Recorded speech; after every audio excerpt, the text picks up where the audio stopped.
બોલો આ તજ પણ નહીં ખાશે અને લવિંગ નહીં ખા ગજબ છે બાકી પોવામાં બધું હોય. તો ફાઇનલી 8:45નો ટાઈમ થયો છે સવારના અને આપણે પહોંચી ગયા છીએ જુનાગઢ. તો આ છે એ મંદિર, ભવનાથ મહાદેવનું મંદિર, કે જ્યાં ધ્વજા ચડતાની સાથે જ વિધિવત રીતે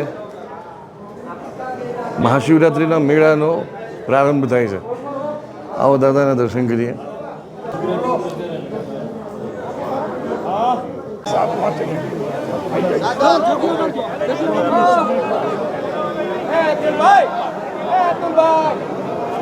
good morning, welcome to the vlog. I hope you guys are doing great. સવારના થયા છે 5:45 અને આપણે પ્રયાણ કરી રહ્યા છીએ અત્યારે સીધા જૂનાગઢ ભવનાથ તરફ. મહાશિવરાત્રિના મેળાની શરૂઆત અત્યારે થવા જઈ રહી છે. ભવનાથ મહાદેવના મંદિર ઉપર ધ્વજારોહણની સાથે જ ધ્વજા ચડાવવાની સાથે જ શરૂઆત થઈ જશે મહાશિવરાત્રિના મેળાની. એટલે આઈ હેવ હોપ કે હું 7:30-8ની આસપાસ પહોંચી જાઉં. કદાચ 2 હોલ્ડ વધારે કરવા પડશે, એક્ટિવા લઈને નીકળો છું એટલે. અને પેલું હેલ્મેટ જે છે માસ્ક એટલે પહેરવું પડ્યું, કારણ કે રસ્તામાં પવનને બધું લાગે. પેલું હોન્ડાની સાથે જે આવ્યું હતું એમ હેલ્મેટ તો ખોવાઈ ગયું મારું, એટલે આજે અત્યારે માળીએ પડ્યું હતું, હાથમાં એવું લઈને નીકળી ગયો છું. અને આઈ હોપ કે 2 કલાકનો રસ્તો છે પણ 2.5-3 કલાકમાં હું પહોંચી જાઉં, કારણ કે રસ્તામાં 2 હોલ્ડ કરવા પડશે. આ 100 સીસીનું સ્કૂટર છે ને, એટલે થોડો વધારે આરામ આપવો પડે વચ્ચે વચ્ચે. તમે જોયું હશે કે મારા ટી શર્ટ ઉપર જે છે એ GoPro કેમેરો ક્લિપથી લગાડેલો છે, એટલે આ મોટો વ્લોગિંગનો એક ભાગ છે. કાં તો હેલ્મેટ ઉપર GoPro લગાડી શકાય અથવા એની ક્લિપ આવે છે, તમે ટી શર્ટમાં ફિટ કરી દો તો કેમેરામાં શૂટિંગ ચાલુ ને ચાલુ રહે અને તમે તમારું ડ્રાઇવિંગ સેફલી કરી શકો.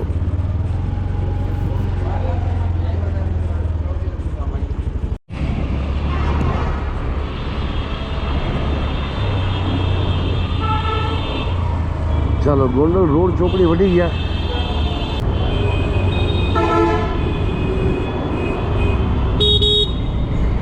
એક તો બસનો ઓવરટેક કરવા બહુ ધ્યાન રાખવું. મારા બેટા ગમે ત્યારે પિચકારી મારે બસમાં.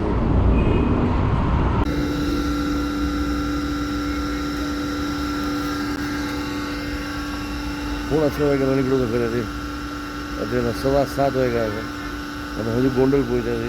ગોંડલમાં ચા પાણી પીવા માટે હોલ્ડ કર્યો, પણ એને માટે એના કરતાં વધારે તો 100 સીસીનું સ્કૂટર લઈને નીકળ્યા એટલે તમારે વચ્ચે હોલ્ડ તાત્કાલિક દેવો પડે. ટ્રાફિક બહુ બધી જગ્યાએ તમને મળશે, કારણ કે ડાયવર્ઝન્સ બહુ બધી જગ્યાએ છે, બહુ બધા પુલ બની રહ્યા છે. હવે ગણતરી છે કે લગભગ 7:30 અહીંયાથી 7:15 8:30 કદાચ જુનાગઢ પહોંચીશ.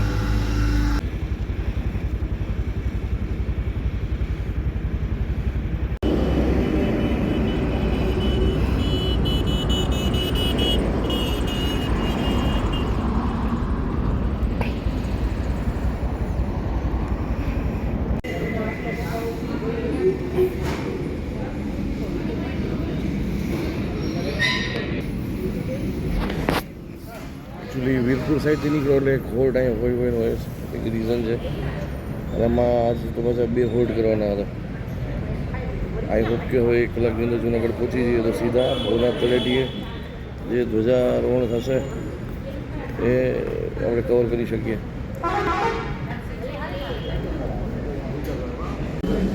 પેલા પોહામાં લવિંગ કોણ નાખે? બોલો આ તજ પણ નહીં ખાશે અને લવિંગ નહીં ખા ગજબ છે બાકી પોવામાં બધું હોય. તો ફાઇનલી 8:45નો ટાઈમ થયો છે સવારના અને આપણે પહોંચી ગયા છીએ જુનાગઢ. આમ બાજુ ગામમાં જતો રસ્તો છે, આમ બાજુ ભવનાથ જતો રસ્તો છે, અને વચ્ચે જે રસ્તો છે એ જૂના સમયનો જુનાગઢનો પ્રવેશ દ્વાર. લોકો ધીમે ધીમે મેળામાં આવવાની શરૂઆત કરી રહ્યા છે. તો આ મજેવડી ગેટથી આવતો રસ્તો છે, મજેવડી ગેટ, અને જુનાગઢની બહારથી આવતા તમામ વાહનો. આ છે ભવનાથનો પ્રવેશ દ્વાર. એકચ્યુઅલી ભવનાથનો મેઇન પ્રવેશ દ્વાર આગળ છે, પણ એને અત્યારના એક્ઝિટ પોઈન્ટ તરીકે રાખી દીધો છે, અને આ એન્ટ્રન્સ છે. અહીંથી મેળાની શરૂઆત એક રીતે કહો તો ઓફિશિયલી અહીંથી થઈ જાય છે. અને અહીંયા પોલીસ ડિપાર્ટમેન્ટની બીજી રાવટી.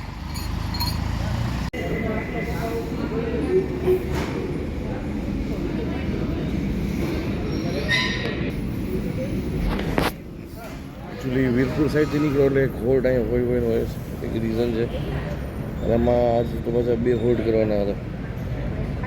આઈ હોપ કે હવે 1 કલાકની અંદર જુનાગઢ પહોંચી જઈએ તો સીધા ભવનાથ તળેટીએ જે ધ્વજારોહણ થશે એ આપણે કવર કરી શકીએ.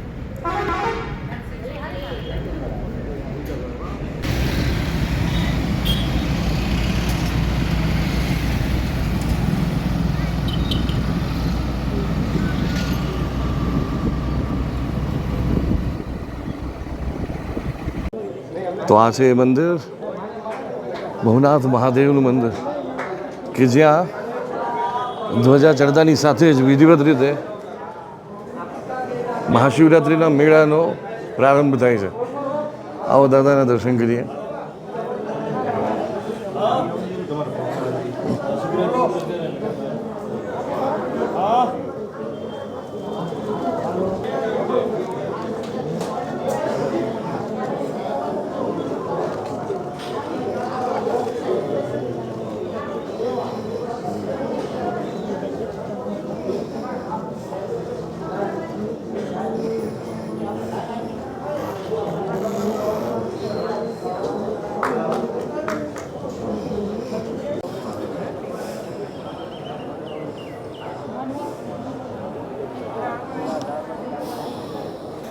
તો સંતો મહંતો અને એની સાથે અધિકારીઓ અને પદાધિકારીઓ બધા ભવનાથને પરિસરની અંદર તમે જોઈ શકો છો. ઓલરેડી કેવું છે, ઓફિશિયલ મેળાવડો તો શરૂ થઈ જ ગયો છે. હવે અહીંયા વિધિવત રીતે પૂજન વિધિ થશે અને ધ્વજાનું પૂજન થશે.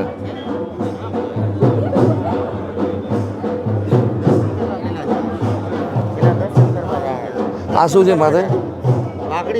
પાઘડી. વાહ, તમે જોઈ શકો છો અહીંયા ભવનાથ પરિસરની અંદર ભવનાથ તીર્થ ક્ષેત્રમાં જેટલા નક્ષત્રો લાગે છે એમાંથી મોટાભાગના નક્ષત્રો સૌથી પહેલાં તો પોતાની રાવટી ઉપર જે ધ્વજા રાખવાના છે એ ધ્વજા પહેલાં અહીંયા દાદાના દર્શન માટે લઈ આવશે, અહીંયા પૂજા કરશે અને પછી ત્યાંથી પોતાની રાવટી ઉપર એ લોકો લગાડશે.